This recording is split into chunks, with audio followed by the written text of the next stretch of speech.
get wet and it'll get soft, get moldy and rot away.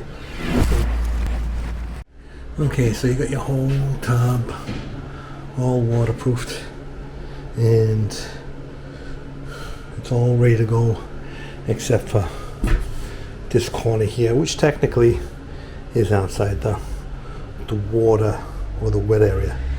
But typically what you find is if you don't waterproof this area down here, over time when water drips along it, it will get wet and it'll get soft and the sheetrock will get moldy and rot away. So what you need to do is make sure that you always bring your tile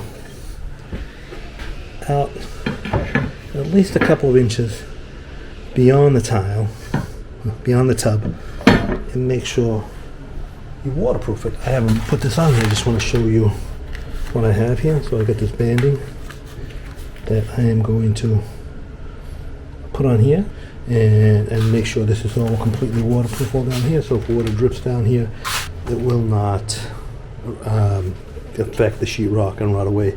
If you're not using a sheet membrane or a hydrovan board or a foam board of any kind and you use a liquid applied waterproofing membrane, make sure you bring your liquid applied waterproofing membrane out beyond the tub and you tile down the side of the tub so that you don't get any water dripping down there, because it will drip over time and you get that sheetrock will rot away. You want to avoid that.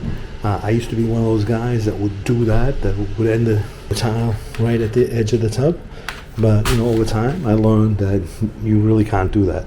You have to bring the tile out beyond the tub to avoid having problems with the sheetrock that touches the tub. Okay, so that's on all the way up and down,